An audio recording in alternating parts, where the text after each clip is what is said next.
Welcome, everybody. We are so glad you could join us for this webinar, Heartworm in Dogs, Symptoms, Risks, and Prevention. My name is Shelley, and I am the content manager here at Revival Animal Health. I'm especially excited about this session because we have Dr. Marty Greer, Revival's own Director of Veterinary Services, here to guide us through everything you need to know about canine heartworm, what it is, how to spot it, and most importantly, how to protect your dogs.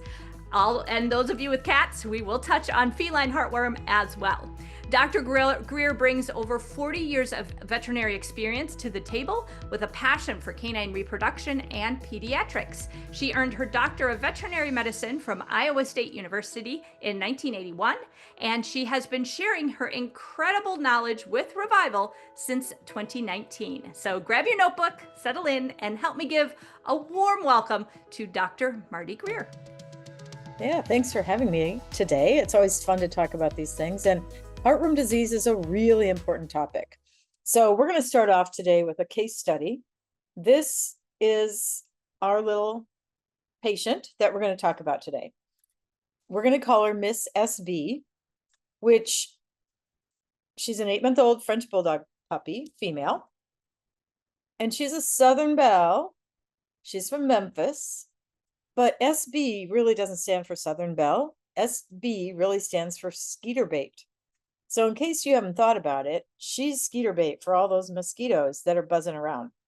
So here's the story, is you adopted her as a Southern Belle, as an 8-month-old female Frenchie.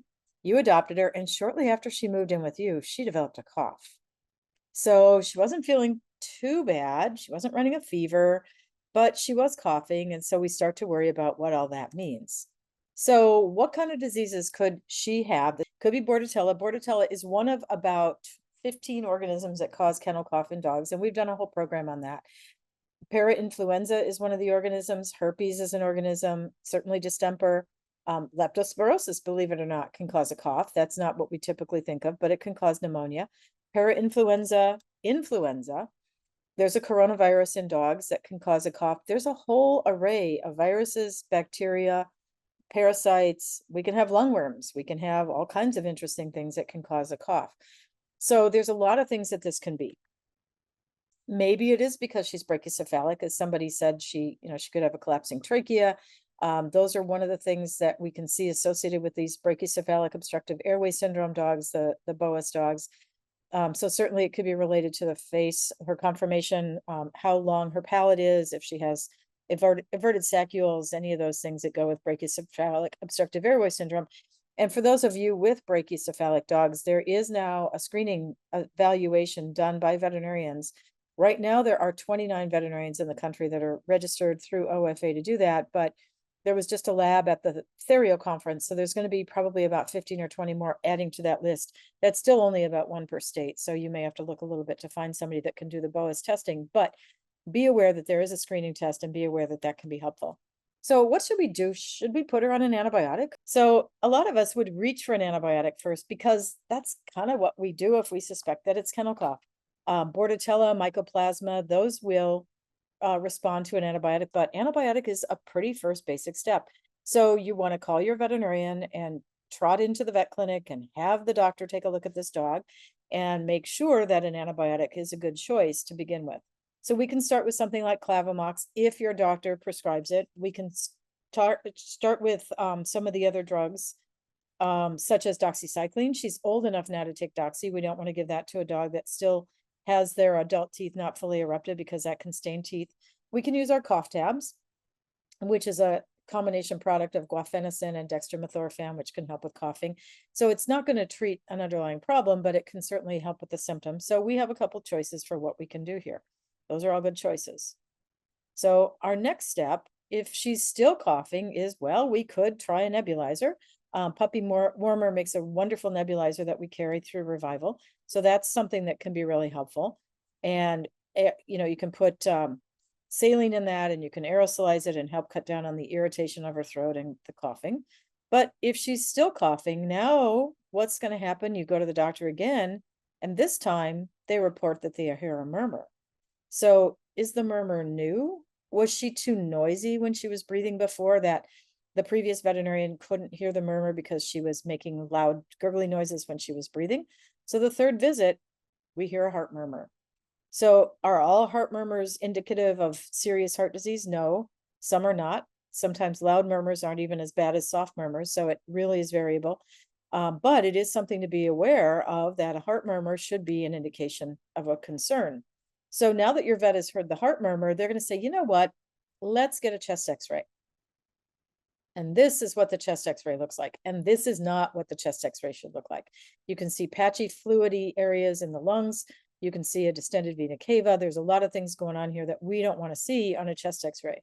So now the radiologist who looks at the chest x-ray says, uh-oh, let's test her for heartworm. Could it be heartworm? Well, let's take a look. So how do we test for heartworm disease? So this is a really good test that we can run at the veterinary clinic. There are several tests that can be run in-house, basically, chairside or bedside tests that we can do. So yes, a heartworm test is a good idea. Currently, the recommendation that the American Heartworm Society, which was formed in the 1960s, is recommending is a combination of a heartworm antigen test, which a SNAP test is one of them. We also see Antec has a test called Acuplex 4. So there is more than one test for heartworm disease that can be run in the veterinary clinic. But looking at the microscope, looking under the microscope at blood can also help us to find microfilaria. And we'll talk about what that really means. So the diagnostics we're going to do will be a heartworm test, looking for the antigen, which on this particular test shows as a blue dot if it's positive. This test also checks for Lyme disease, anaplasmosis, and Ehrlichia, of which we see a lot in Wisconsin.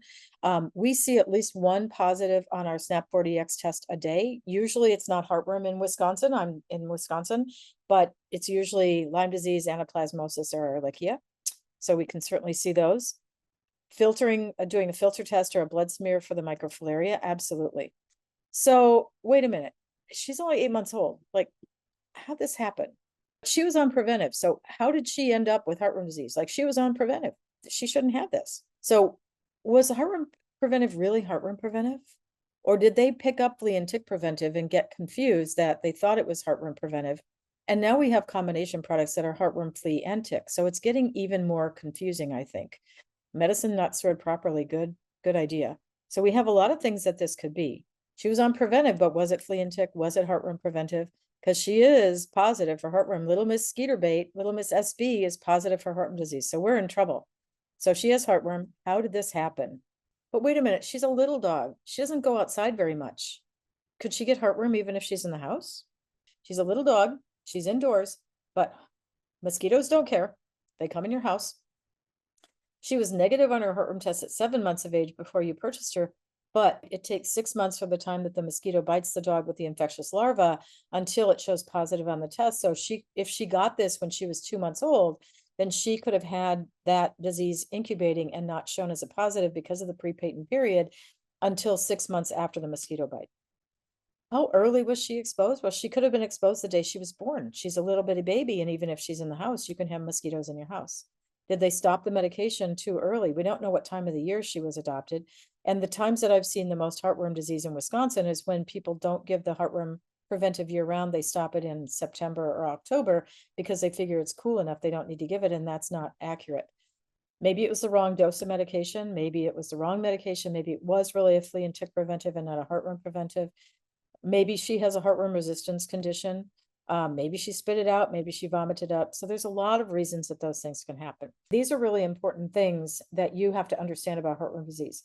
Heartworm is not contagious dog to dog without a mosquito bite.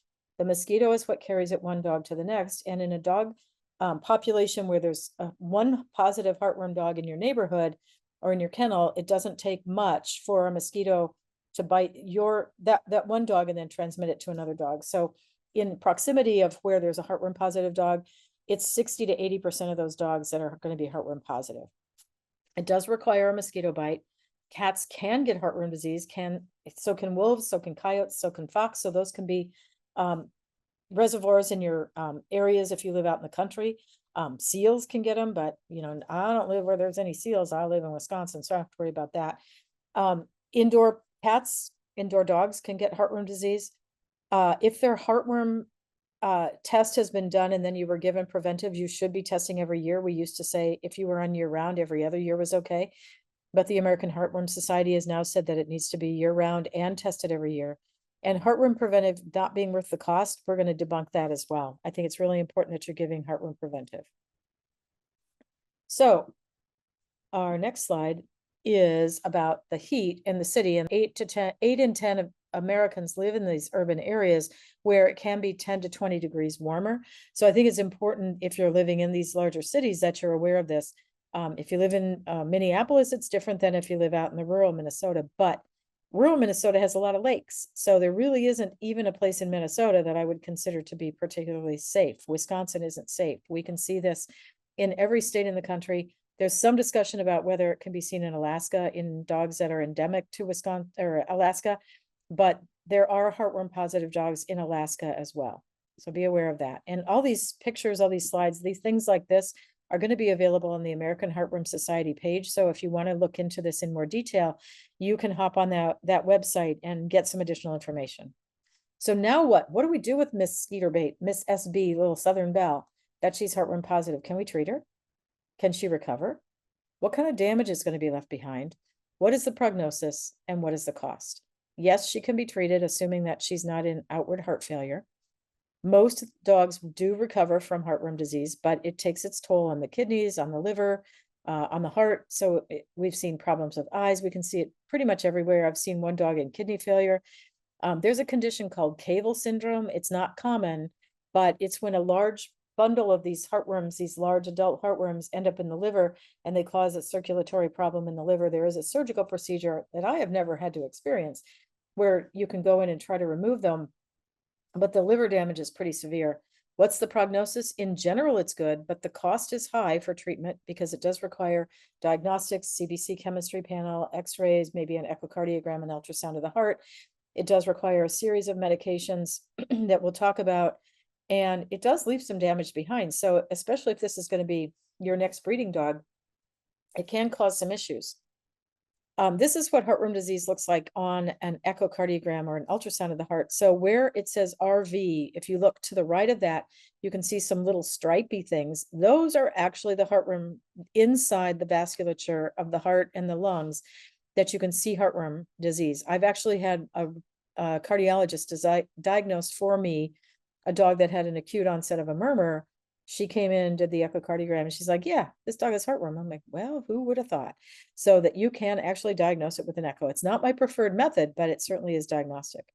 So heartworm disease is typically diagnosed with a blood test, either looking for the microfilaria, the baby heartworms, looking for the antigen, or doing x-rays and or ultrasound or echo of the heart. So how is it managed? Well, the American Heartworm Society has a very specific protocol on its website. It does allow you with a spreadsheet, basically, you put in the dog's weight, you put in the date that you diagnosed it, and then it calculates all the days that you do different things with the dog. What day you start doxycycline, what day you start the microfilaricide, what day you start the adulticide. So it is a great tool because now if I talk to a client with a heartworm positive dog, I can give them a schedule. I can say, okay, we diagnosed this positive on July 1st, and then on August 1st, we're going to do this, and on September 1st, we're going to do this. So it lays it out really clearly, and then we can just go to our schedule, look at their schedule, look at our schedule, get them in the schedule, and get everything booked, because this is a long series of appointments that you're going to be going through. It's not just one and done. It's not just putting the dog on heartworm preventive at this point. It's a much more complicated process than that. So how did this happen? Like I said before, probably the preventive wasn't administered correctly, or there was a resistance issue, a mosquito control issue, and maybe they were using a topical or an oral flea and tick product instead. And we're going to talk about dual defense here in a few minutes as well, which is a combination of flea and tick preventives to reduce the mosquito bites for mosquito control and heartworm preventive, because together that's called double defense, and it can reduce the dog's risk of exposure to heartworm disease. So a little bit about me. I've been a breeder for a long time. I've worked for Revival for, gosh, is it really 6 years now? I can't believe it. I have 4 veterinary practices in Wisconsin. I'm still an active practicing veterinarian. So there's a lot of things that I do. And so this is really true. This is one of my litters of puppies with my dear husband. So I have dogs. I have them on heartworm preventives. I have them on flea and tick preventives. And I'm a pretty hardcore, you need to give this stuff year round if you're going to get the best out of it. So let's talk about what a parasite is to begin with, just sort of foundationally. A parasite is technically an organism. So it can be a bacteria. Typically it's a parasite that lives in or on its host, deriving benefits from the host, nutrients, but not killing the host. So that's going to be parasites like fleas, ticks, heartworm, all kinds of parasites, tapeworms, roundworms, all of those things are parasites.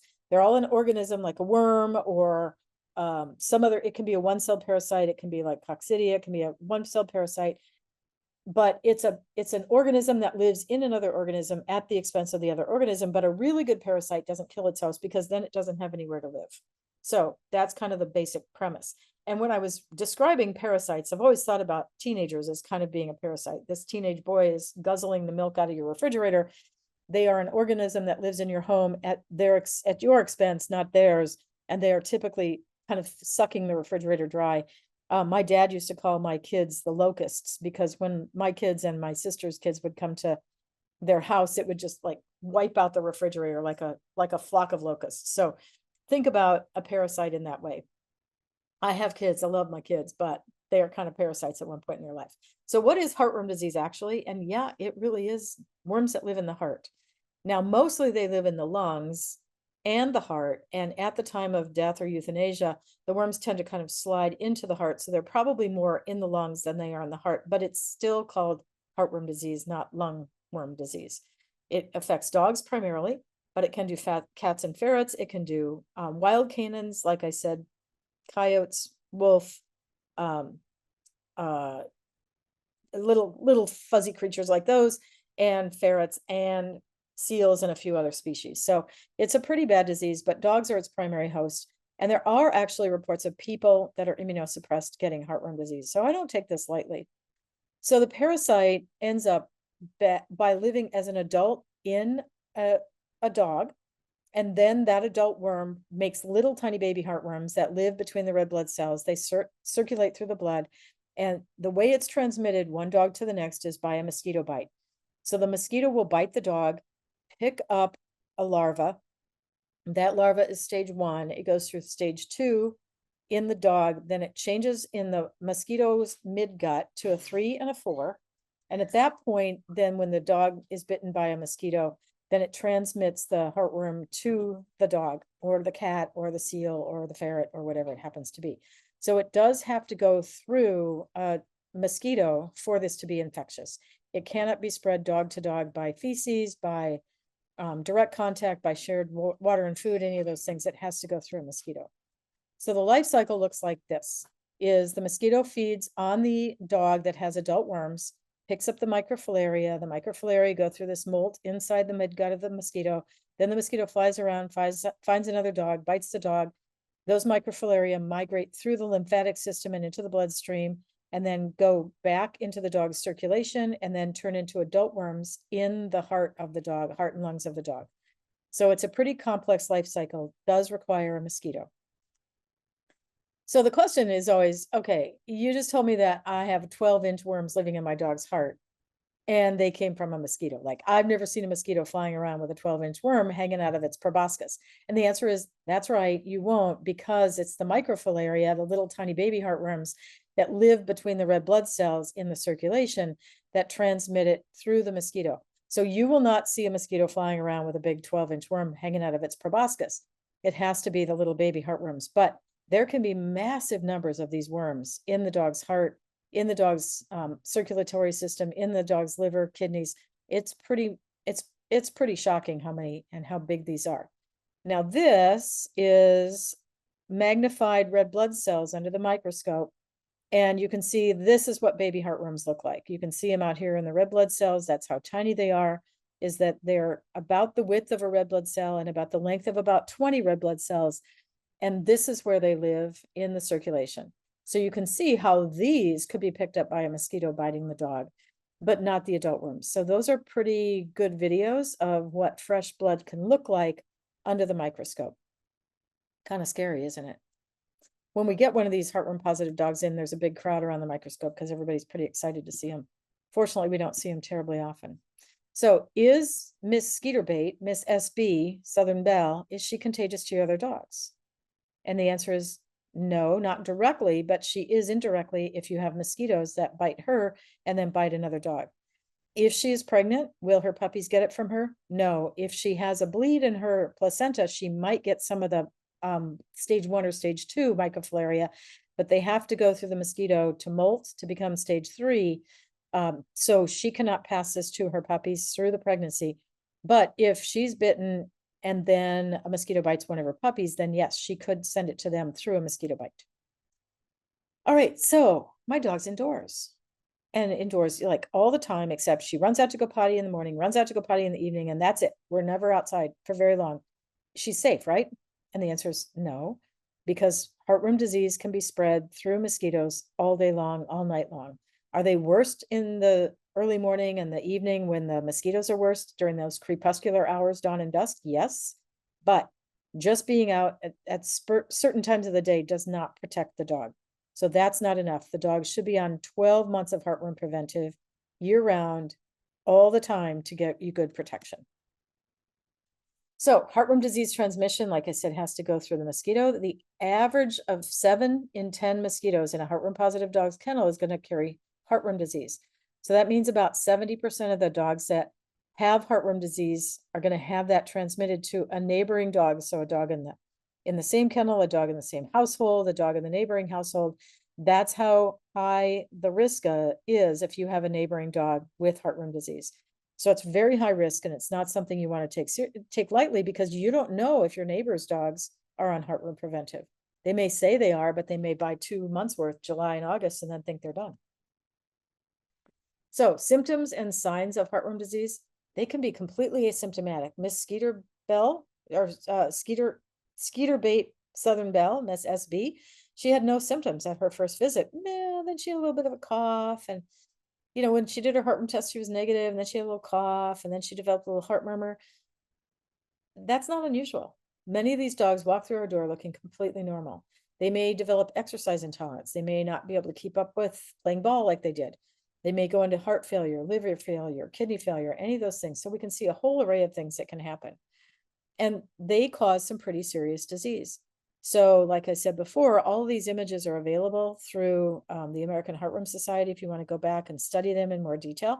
But it does take 6 months from the time that the dog gets bitten by a mosquito carrying the microfilaria for the microfilaria to go through all their molts and to grow into adult worms in the heart and lungs. So the dogs can be completely asymptomatic when they're tested, or they can come in pretty sick. So why do I have to have a blood test every year? I had my dog in preventive. I had my dog in preventive year round. Like, why? Well, we talked about that before. The medication may have broken through the package and be ineffective. It may be the wrong dose. You may think you were giving heartworm, but you were giving flea and tick preventive. You may have had just a really heavy load. You may live in Memphis where there's a resistance issue. So there's a lot of reasons that we want a heartworm test. And I will tell you from clinical experience, if we can diagnose these dogs before they're sick, before they have symptoms of heart murmurs, coughs, liver and kidney failure, those dogs tolerate treatment and recover much better than the dogs that come in symptomatic. I had one dog that came into our practice for an x-ray and was in respiratory distress. She was pregnant. We x-rayed her, and before we could get the x-ray done, she'd already died from her heart failure. So these things are terrible and heartbreaking, and they can happen really fast. So it's really just a best idea to keep your dogs on preventives and follow the rules. This is the Abaxis heartworm test kit that we carry at Revival. The instructions are with it, so you can certainly buy these tests and run them yourself if you are comfortable drawing blood and you know how to run the test.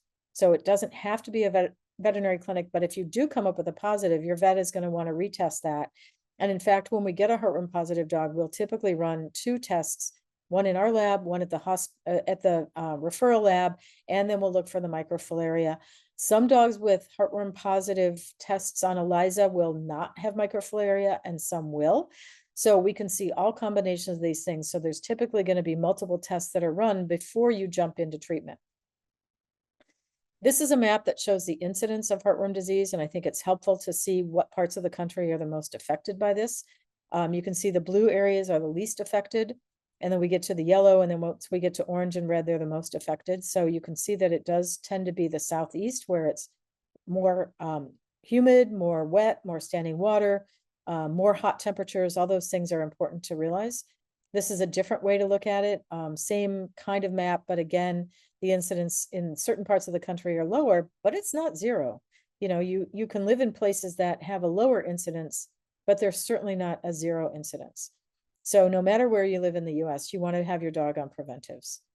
And this again goes through why heartworms are in certain parts of the country, and it really depends on the weather, it depends on the humidity, depends on how many dogs are heartworm positive. And with dogs traveling a lot more, then we do see a lot more heartworm disease. And many of the dogs that we see in the northern states like Wisconsin have been dogs that came from Texas, Alabama, Florida, maybe the Caribbean islands as rescues. And these dogs were heartworm positive, transported. And then once they've transported them, now we have dogs in our communities that are infectious to our other dogs. So like I said before, it doesn't take much for one dog to have it in the household or in the neighborhood and end up with the whole crew. This is the 2022 map, comparing it to 2013. So a 9-year difference between them. You can see that there are some shifts. The other really cool thing about the CAPCVET website, so it's capcvet.org, is you can go into this website and you can pick Lyme disease, anaplasmosis, Ehrlichia, heartworm, leukemia, all kinds of different diseases. And you can put in your neighborhood, your zip code, and you can see what the incidence of each of those diseases are in your community. So if you're like, well, I don't think there's really any Lyme disease where I live, or I don't think there's any heartworm where I live, you can go take a look and you might be surprised at what's happening in the neighborhood for other diseases, parasites and viral diseases for dogs and cats in your community. So use this website, drill down to your zip code. You can see like by county where these incidences are the highest, and that would give you some information on how important it is for you to have your dogs on preventive. So the general consensus is that we think heartworm numbers are up. 57% of people, veterinarians said it was about the same, but 26% said it's up. So we think there probably is really an increase in heartworm disease, resistance being one of the concerns. All right, so Miss Skeeterbait, Southern Belle, SB, is heartworm positive. The first thing that we're going to do with her when we go to the vet clinic is she's going to have diagnostics. She'll probably have a CBC of chemistry done to check her liver and kidney function. She'll probably have chest x-rays. She may have an echocardiogram of her heart. She may have a couple of other tests done depending on the veterinary clinic. They may repeat the heartworm test. But essentially, we're going to just want to get a good baseline of how sick is she, or is she sick? Maybe she's perfectly healthy, but we want to know what her conditions are so we know where we're starting. During every step of heartworm treatment, these dogs need to be rested. They have to be rested, and I can't overemphasize that. So if you can't keep the dog quiet, you may have to get an exercise pen like this one. You may have to keep her in a crate. You may have to put her in a kennel outside. So there are lots of things that you have to do to try and keep her quiet, because too much exercise will allow those worms, as they start to die, to cause a big blood clot, and then it'll throw the dog into some kind of failure, organ failure, heart, liver, kidney. So it's really important that during every phase of treatment that this happens. So after the diagnostics are done, we're going to start the dog on doxycycline, which is an antibiotic that we believe improves the treatment of the heartworm. The microfilaria seem to be, and the heartworm seem to be more likely to be killed by the adulticide medication if the dog's been on a month's worth of doxycycline. And during this time, they have to be resting. They also go on a heartworm preventive so that you are not infectious to the other dogs in your neighborhood. But at this point, we haven't started to kill the adult worms. We're just getting ready for that. So this takes a month. Our next step is going to be an injection of the adulticide and continue to rest. And then 4 weeks later, they come back for 2 injections. Now, this has changed over the years. We used to give 2 injections the first time and then a follow-up a month later. Now it's 1 injection, and a month later, 2 injections a day apart, 24 hours apart. And these are injections given deep into the muscle by your veterinary professional. This is not something that you're going to take home and do yourself. Continue to rest the dog. And then we're going to want to retest the dog, continue to rest the dog, have the dog on preventives, but we're going to want to retest and make sure that we're not seeing any more heartworm positive status, that we believe that the adult worms are dead and the microfilaria are dead. So it takes a series of months for this to happen. It's not something that you can just, go in, bada bing, bada boom. This is like a 6-month process to get rid of the heartworm. Heartworm disease, we want to make sure that we understand that it is in all 50 states that it does take 6 months to see that heartworm positive dog, and that it is pretty contagious, one dog to the next through mosquito bites. Now, heartworm prevention options are a way better option than treatment. So we don't ever want to have to treat our dogs. It's much better to prevent. We have oral medication that's given on a monthly basis. We have topicals, which are going to be applied to the skin, like the flea and tick products. And then we have injectables, ProHeart 6 and ProHeart 12. So we have 3 really good ways to prevent heartworm disease. Depending on your lifestyle, depending on what part of the country you live in, depending on what your dog's needs are, your veterinary clinic can find a treatment for prevention that can be very effective. The oral heartworm preventives are all prescription items. There's HeartGuard and TriHeart Plus, which are ivermectin.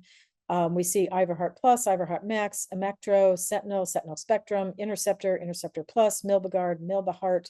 So we have lots of these products on the market that are orals. They're given on the monthly basis. The only one of these that you should not give if you have a breeding dog is Trifexis. All the others are safe for breeding dogs. Every one of these is safe for a breeding dog. So HeartGuard is different than all the other heartworm preventives that we have on the market that are chewables. Most of them have the product integrated into the chewable tablet. HeartGuard buys Alpo beef bites and they spray ivermectin onto the surface, which is why they're the most palatable product on the market. But that's why you can't divide a 25 to 0 to 25 pound one in half and give it to your smaller puppies, because if you cut it in half and the ivermectin wasn't sprayed uniformly on that cube, you may have one dog that gets a big dose and one dog that gets a small dose, and so they may not have an effective dose given to them. So don't divide the HeartGuard into smaller pieces. If it says 25 to 50 pounds, that's the size dog it should be. If it says 0 to 25 pounds, you give the whole thing. You don't cut it into pieces and give it. The packaging for things like HeartGuard is sealed so that that packaging is supposed to not be opened until the time that the dog is given the preventive. So if those foil packages got punctured prematurely, then that HeartGuard is going to dry up and you're probably going to lose some efficacy of the medication. So how young can they start medication? Well, the answer is it depends on which medication. Some of the products are labeled for dogs as small as 2 pounds. Some of them as young as 4 weeks. So there are medications that we can start when these babies are really young, as long as they're over 2 pounds and over 4 weeks. But every product is a little bit different, so you want to read the label. We also have a flea and tick finder on the website for Revival Animal Health that can help you. If you're not sure, all you have to do is type in the product that your veterinarian is talking about sending home with you. So type in the name of the product and then product insert PDF, and that will bring up a list of all the products that are in that category, and then you can read the package insert. Now, when you unfold those package inserts, they're like a map. They're this huge piece of paper that unfolds, and then once you've unfolded it, you can never fold it back into the same shape and size again. So I like to just look at them online, because you can magnify it. It's a lot easier to read, and then you can search through it for age or weight, and then you can very quickly, instead of having to read a page of paper that's in a font of size 2 and it's the size of a map, that you can much more quickly find that information. If you live where heartworm is red on those maps, you need to make sure that your puppies, as early as they can be, are on preventives. There are several products on the market that are oral heartworm preventive, along with flea and tick preventives. Those are fairly new to market. They've been out a couple of years. Those are Simparica Trio, NexGard Plus, and Credelio Quattro. So these have heartworm and flea and tick in them. None of these are for breeding dogs. They're fine for pet dogs. They're all prescription products. So you need a prescription from your veterinarian. Then we have the topical products. So we have products that you can put on the skin, and they will get rid of heartworm as well as some of the other parasites. So those are going to be Revolution, Revolt, Paradigm, Synergy. Those are selamectin products similar to ivermectin. Then we have Advantage Multi-Barrier, Emoxy, Parasege. Those are typically the moxidectin products, so they're different active ingredients. Again, all prescription items. Revolution and Revolt are a product that does heartworm, fleas, ticks, ear mites, and scabies, but does not prevent any intestinal parasites. The feline version of these do intestinal parasites as well, but the dog versions do not. So if you're looking for a product that covers all kinds of parasites, you can look at these products. Again, they're prescription products. Now, ProHeart 6 and ProHeart 12 are injections that your veterinarian can give, and it's essentially an injection for ProHeart 6 that lasts 6 months, or ProHeart 12 that lasts 12 months. So this is a one injection You're done for 6 months or 12 months. Again, prescription items, again from your veterinary clinic. They are safe for breeding dogs. They are safe for pet dogs. And these are really good products because now you don't have to think about it. You don't have to think about giving a pill every month. You don't have to wonder if your dog took it because some of them don't taste good and they don't want to take them. Some of them spit them out. There's all kinds of reasons that dogs have failures of treatment, but you can't really have a failure if your vet gave the injection and it's in their body for a year. So why do you have to have a prescription for these medications? Like, why can't you just go to the pharmacy or go to the farm store and pick up these products? Well, we want to make sure that you're on the appropriate drug. We want to make sure that it's the appropriate size and delivery system for your dog. We want to make sure that their age is correct, that their size is correct, and that they have a negative heartworm status before you start the medications.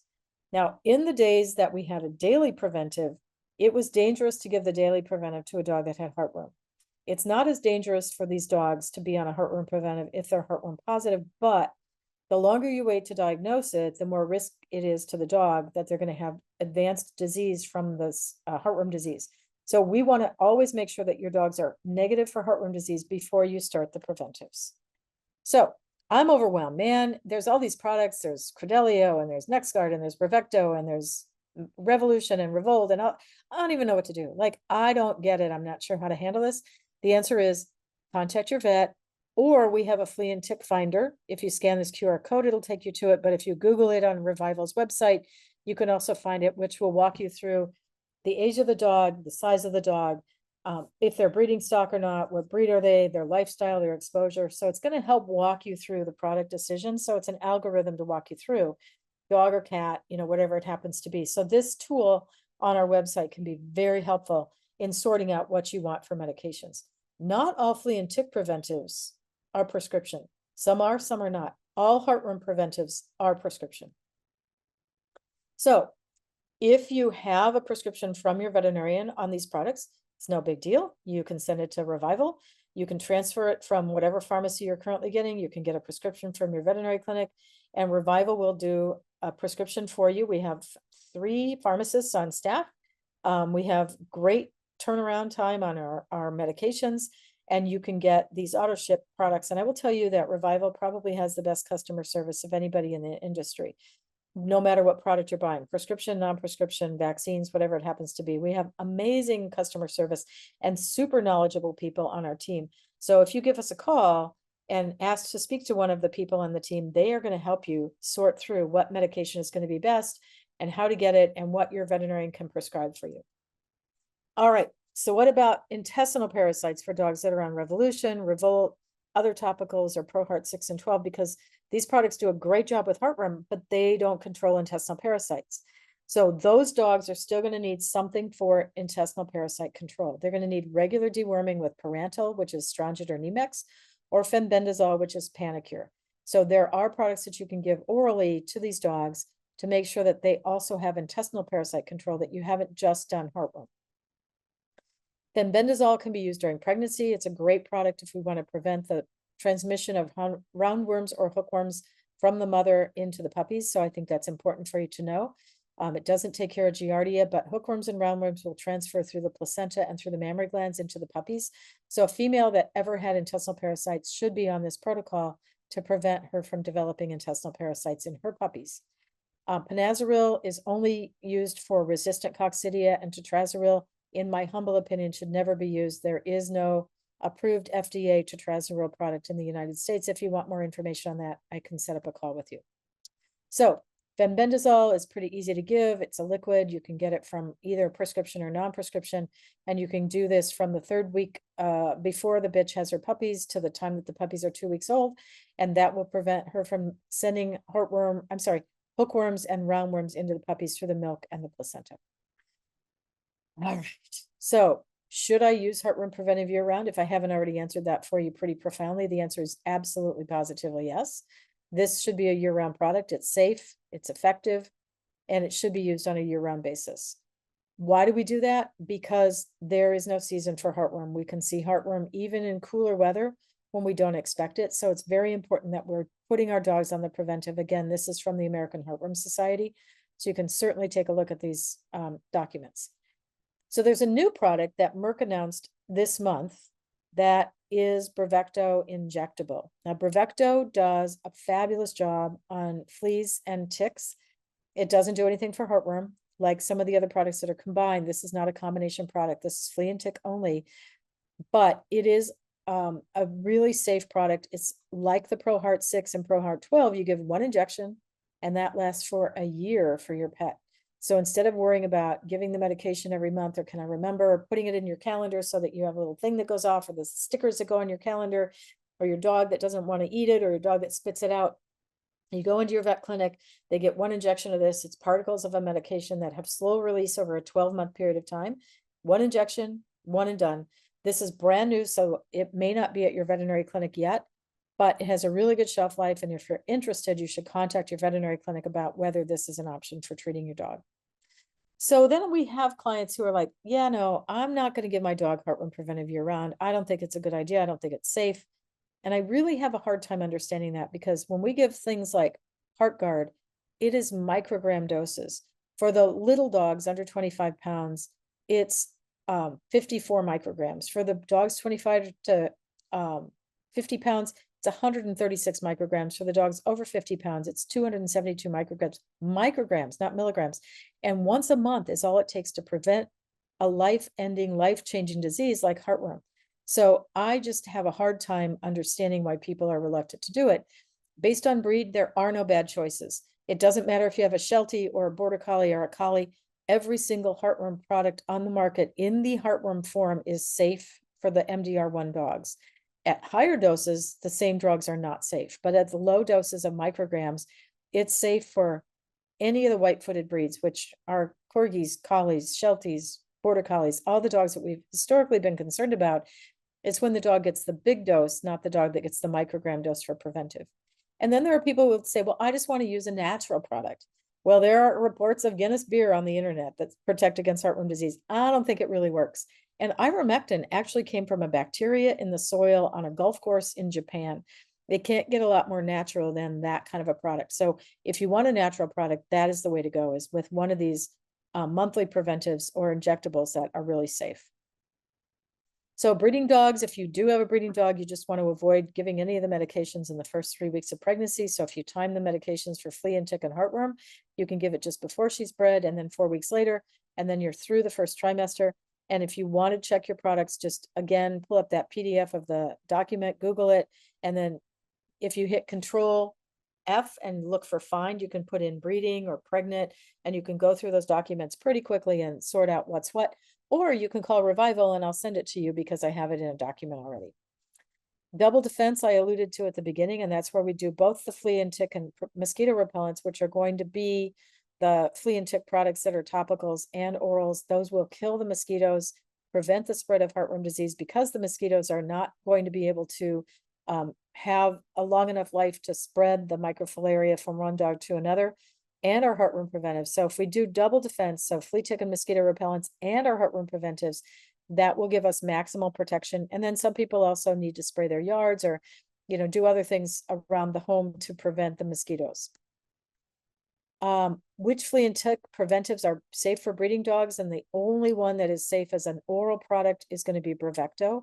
Vampirica, Credelio, and NexGard are not labeled as safe. Revolution and Revolt are labeled as safe. So it's a little confusing sometimes. Again, it gets you back to the flea and tick finder. But what is a breeding dog? And the reason I have a picture of these puppies, these are my puppies. A breeding dog is any dog in your breeding program. So if you're not a breeder, you don't have to worry about it. If you are a breeder, even a 3-week-old male puppy is a breeding dog. So simply avoid the use of those products. Again, we have some things here about heartworm preventive and Petsville. The cost of heartworm preventive is typically about $10 a month per dog, about what it costs you to stop at your local fancy coffee shop.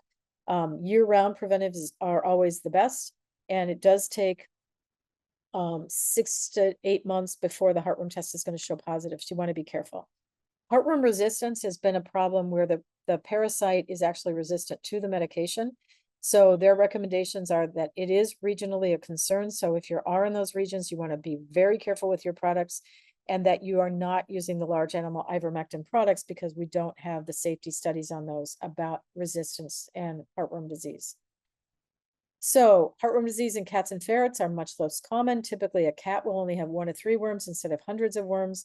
They may have really minimal symptoms.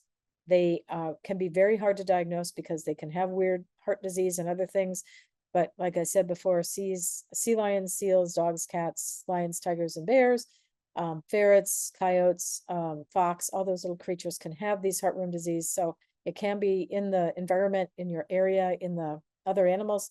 So again, the cats that are in areas that have heartworm disease, you should have on a preventive year-round based on what's at risk. Cats get it the same way as dogs. It still takes a mosquito bite. And then our preventives for cats, they can be orals or topicals. So we have several on the market that are all good products that we can use either as a topical or an oral medication for preventives. It does the same thing to cats as it does to dogs. It's all bad. It can be a fatal disease. The worldwide history of dogs goes back to 1626, which is kind of interesting. But we know in 1921, it was diagnosed in cats. We know in 1887, it was diagnosed in a kid in Brazil. So there's definitely problems with heartworm disease in other species, and there's a long history. This is not a new parasite. It's just getting worse.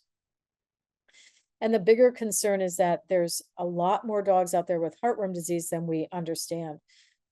There's probably over 1 million dogs walking around the country right now with heartworm disease. So it is definitely a concern, and we want to make sure that we're not overlooking it and that our dogs are on preventives. Hidden heartworm hazards are going to be going on vacation to areas where there's more disease, just not paying attention to your preventives, forgetting to give those kinds of things. So the famous last words you should never hear is missing 1 dose won't matter. That's not true. 1 dose is all it takes of a breakthrough. Mosquitoes never come indoors. Well, I have skeeters in my house. I'll remember to give it tomorrow. That's why we put it in your calendar. My alarm goes off on the 1st of every month to remind me to give my heartworm preventive to my dogs.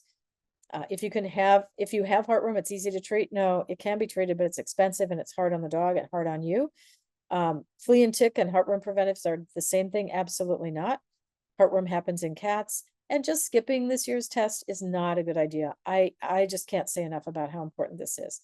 So we have lots of good information on the American Heartworm Society's website and on the CAPC Vets website.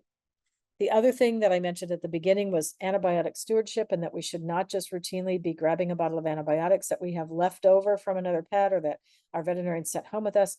The American Kennel Club and the AVMA, the American Medical Association, is working really hard on an antibiotic stewardship program where we are using antibiotics responsibly.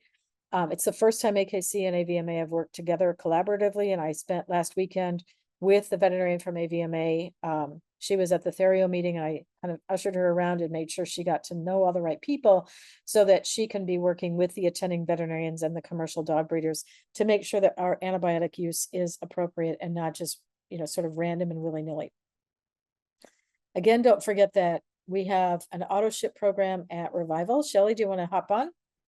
I will. Yes. Wow. Great information here. I've learned a lot about heartworm myself here. So, yes, just a reminder, if you currently get a heartworm medication and you want to use the Revival Animal Health Pharmacy, you can put it on auto ship. And so then you sign up once and it'll just automatically come and you don't have to think about it. It'll just be delivered at your door and there you go. So it's really a good time saver there. And if you need help signing up for that or anything, again, give us a call and our animal care specialist can help with that. Just a reminder, Revival, obviously, we have a lot of animal health supplies for dogs, cats, horses, birds, you name it, including heartworm preventatives. So scan that QR code and make sure, check out all we have to offer. Speaking of puppies, your pandemic puppy book by Dr. Greer. Dr. Greer has so much knowledge on all these different topics. She's written a couple books, and this is one of them, and it's all about the puppies. Okay, time for Q&A. Roberto is wondering, is it one specific mosquito kind or sex, or is it any mosquito that can transfer that? Yeah, the girl mosquitoes are the ones who bite, and there are 5 or 6 different species that do carry the heartworm disease. So they are worldwide. So yes, there are some species, Anopheles and Aedes and a few others. And it doesn't matter. I mean, mosquitoes are just nasty little creatures, no matter how you look at them. Yeah, somebody's wondering, like, it doesn't take much more than just one infected mosquito bite, like, one bite, that's all it takes. One, Ooh, that's scary. it Um, is. when do you I mean, you did touch on this, but when do you recommend starting puppies on heartworm preventative? As soon as they're big enough. So 2 pounds and 4 weeks is the minimum age, depending on the product you use. And we do have that information. I've got it all in a document. So if you email anybody or call anybody at Revival, I can send you the document. It's got everything laid out based on which preventive it is. So you can very safely use those products. We don't want to use anything that isn't safe, but 4 weeks is pretty young and 2 pounds is pretty small. So unless you have, a dozen Chihuahua puppies, you're probably going to be safe. If you've got lab puppies, you can start them by 4 weeks. Okay. Well, again, thank you so much, Dr. Greer, Sure. for all of this great information you shared with us today. So, Yeah. again, thank you all for joining us today, and I hope you have a great rest of your day. Thanks, everybody. Thanks for watching. Make sure to subscribe to our channel so you're up to date with all of our latest videos. If you have an animal health question, be sure to give us a call at the number below and check out our other animal health videos.